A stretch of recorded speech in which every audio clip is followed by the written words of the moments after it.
Hej, så er Brian her fra Huahen, og det er i dag den 2. juli med 35 grader varme, så vi klager ikke.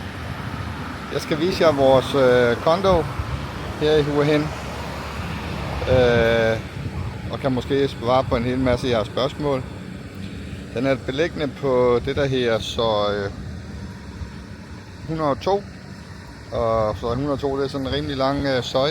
En søj det er en vej, og for enden af den vej her ind mod byen, der ligger Blueport op ad vejen.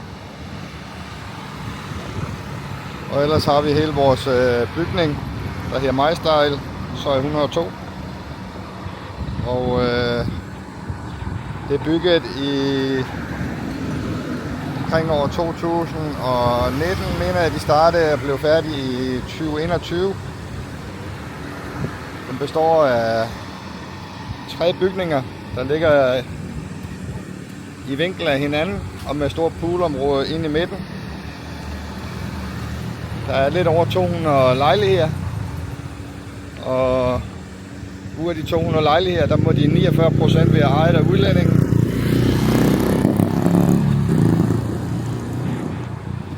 Og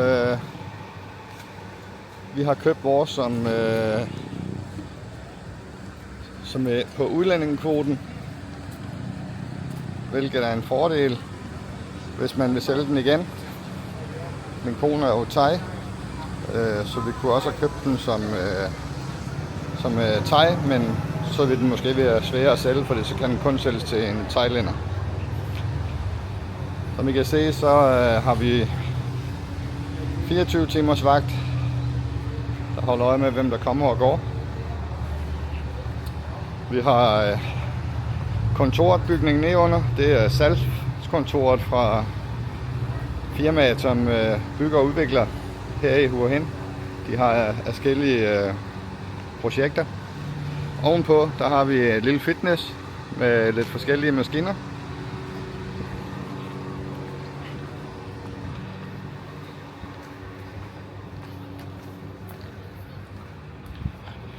Så har vi en lille have, og inde i mellem bygningerne, der ligger så vores swimmingpools.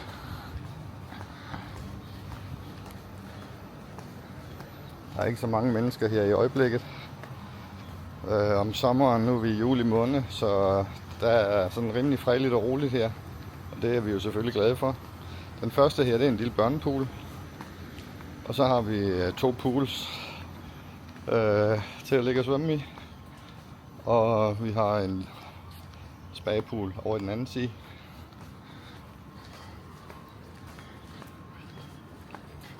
Man kan se etagen, den er 7 etager bygningen.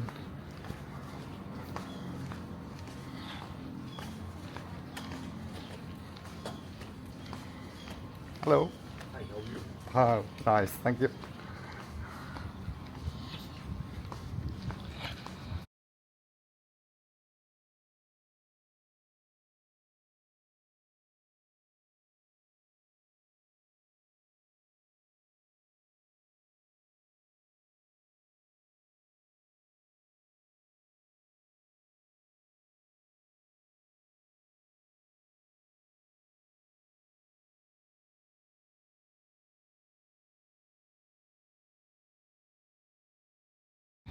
Vi har også rimelig gode parkeringsforhold her.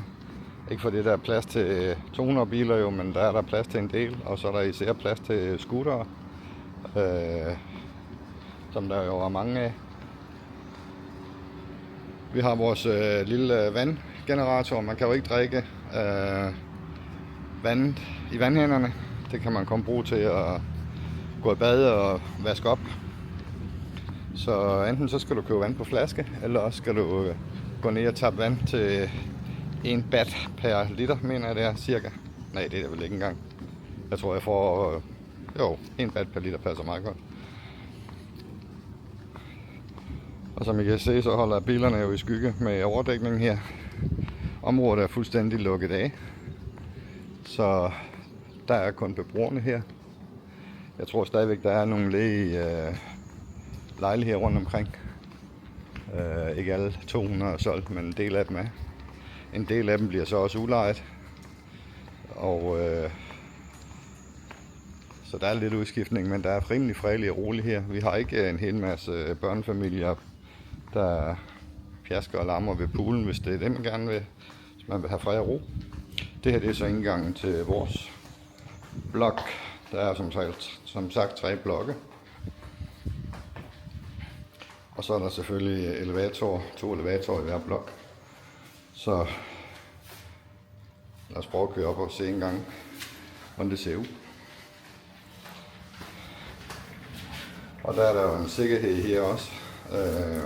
Vi har sådan et kort, som vi skal bruge både til elevatoren, men vi skal også bruge det fra klokken 5 om eftermiddagen til klokken 6 om morgenen for at komme ind af dørene til vores diverse opgange. Der er selvfølgelig også trappe, man kan vælge, hvis det er. Og det er jo lige så meget tilfælde af brand.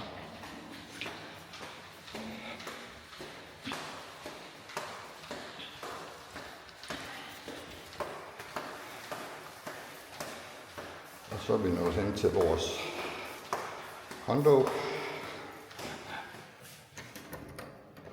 Og vi ligger jo så heldigt, så vi ligger sådan en af de yderste, så vi har kun nabo til den ene side, hvilket er rigtig fint. Så er vi kommet indenfor, og vi har det der her en one bedroom, det vil sige, at vi har et separat soveværelse, og så har vi vores køkken, stue, opholdsrum, og selvfølgelig badeværelse og en lille balkon. Det her det er så vores opholdsrum med sofa, der kan slås ud til dobbeltseng, hvis vi skulle få gæster.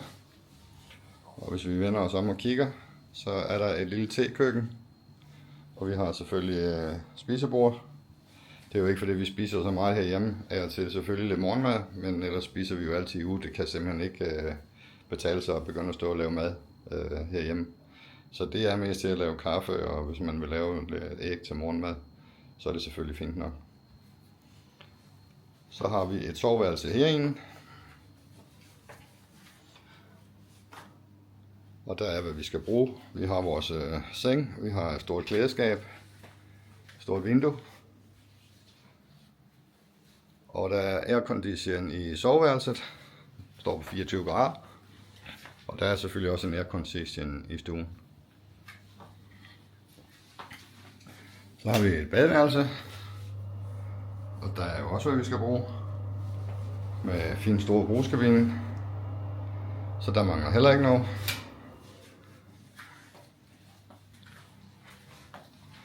Og så har vi vores fine lille balkon, hvor man kan sidde og få morgenkaffen. Den er ikke så stor, men der er hvad der skal være. Og vi har købt vaskemaskinen, så vi kan vaske vores eget tøj. Så hænger vi det på vores stativ, og så går der 12 timer, så er det tørt. Eneste ulempe man kan sige, det er, at vi har 2 aircondition units sættende herinde. De er heldigvis lavet, så de leder varmen ud af, men det kan ikke undgås, at der bliver lidt varmt på balkonen, hvis de kører begge 2. Vi bruger som regel kun den ene. Det er næsten for meget at bruge 2. Men ellers er det her vores udsigt. Vores lejlighed, den ligger, så vi vender væk fra solen, så det vil sige, vi har sådan set kun lige de sidste par timer om eftermiddagen har vi sol ind på balkonen, hvilket gør, at vi kan lade terrasdøren så åbne en stor del af dagen, hvis vi vil det, for at få lidt luft ind. Over bagved kan I se bjergene.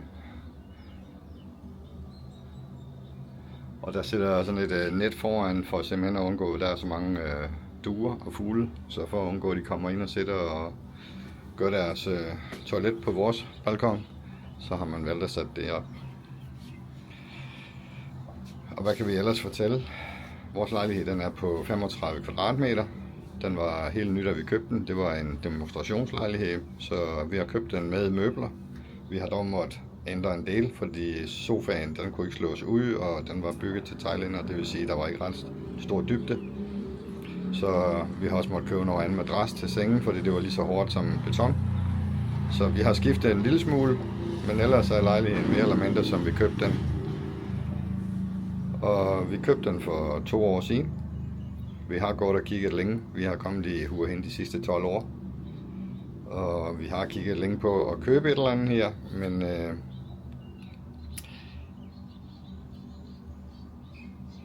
vi har ikke rigtig kunne finde det helt rigtige. Så derfor indtil videre, så måtte det jo blive hoteller. Og vi fandt jo ud af, når vi var her 5 uger om året, at have et hotelværelse hernede, det løber også op jo. Plus det, man føler sig lidt hjemløs, fordi du har en seng og et fjernsyn, men man vil jo også gerne have lidt mere plads. Vores plan er, at nu er jeg lige blevet 60, og min kone er 57. Vanita er ikke her lige i øjeblikket. Vi fortæller vores historie på et andet tidspunkt i et andet afsnit, så I ved, hvem vi er. Men som sagt, vi bor jo i Danmark og har virksomhed i Danmark, som vi nok vil sælge inden for overskuelig fremtid. Og så er vores plan at være hernede i Thailand 2 måneder i foråret, måske 2 måneder i efteråret, og resten af tiden hjemme i Danmark. Vi har trods alt stadigvæk børn, og forhåbentlig snart børnebørn. Så vi skal bruge vores tid lidt her og lidt der. Vanita har jo stadigvæk både sin mor, søster og datter her i Thailand, så derfor så er det jo også vigtigt, at vi kommer til Thailand. Men tilbage til, hvorfor vi købte en lejlighed. Der er jo mange, der fraråder og siger, lej i stedet for at købe. Og det kan jeg jo kun være helt enig i, at hvis man ikke har den store erfaring, så er det altid en god idé at lege et eller andet først. Start med at lege et hotelværelse, tage rundt og kigge på, hvad der er, og snakke med andre og finde ud af, hvad folk de synes. Nu har vi jo kommet her så meget, og vi har boet på så mange hoteller i Hua Hin, så vi vidste jo godt, hvad vi vil have. Det her det ligger cirka 800 meter fra den store hovedvej, der går igennem Hua Hin, og lige bag ved Blueport. Nu kan jeg høre, nu starter vores aircondition, så det kunne være, at jeg lige skulle slukke den.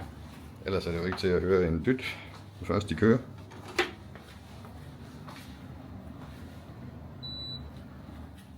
Så. Vi har valgt at bo lidt væk fra centrum, og det er der flere årsager til. For det første vi kan altid gå ned til stranden, hvis vi vil gå en tur på stranden. Vi har ikke behov for at stå og kigge på vandet. Det bliver kedeligt i længden alligevel sikkert. Så vi valgte at få noget, der lå lidt tilbagetrukken, hvor der var lidt mere fred og ro. Og som I kan høre, så er der jo virkelig fredeligt og roligt her, hvor vi er. Den anden ting, det er, at den store hovedvej, der går igennem, det er trafikåren fra nord til syd i Thailand.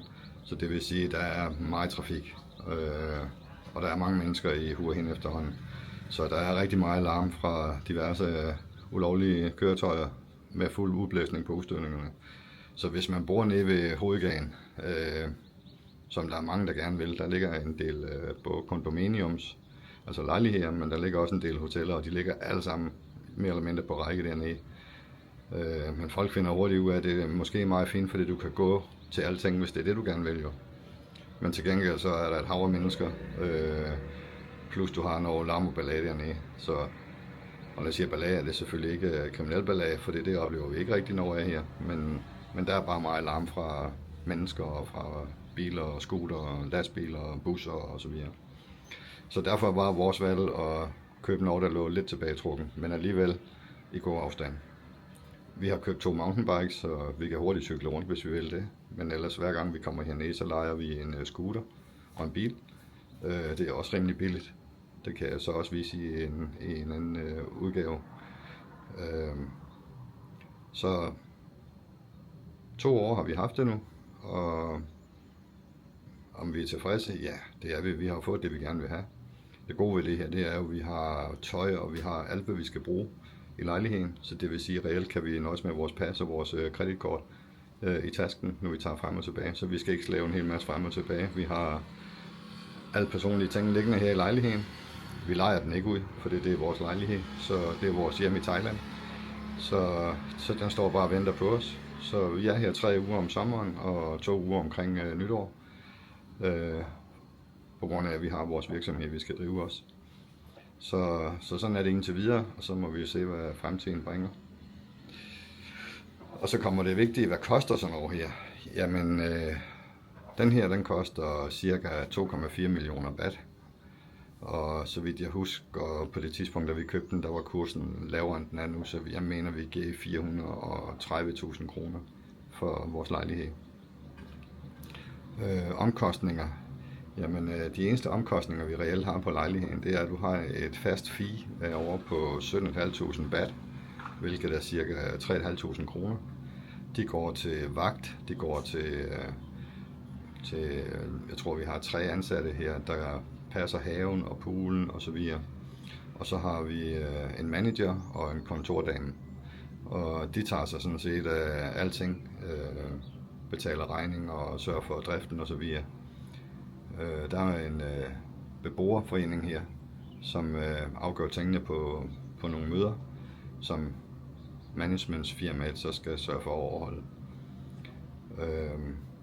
Så udover de 3.500, ja, så har vi internet. Det koster 350 baht om måneden. Og det er hurtigt internet, vi har hernede. Jeg tror vores det er så kun en 500 megabit linje, vi har ikke brug for mere. Den koster som sagt 350 baht, hvilket er cirka, ja, hvad er det? Det er 20, det er omkring 60-70 kroner om måneden, vi giver for internet. Så har vi lidt strøm og lidt vand, nu vi er her, og så har vi en lille smule strøm til fællesarealerne. Så alt i alt tror jeg, vi bruger for 1000 kroner om året i diverse udgifter til internet, til vand og til el. Selvfølgelig, hvis du er her noget mere, så vil du bruge lidt mere, for det er kun de bruger lidt strøm jo.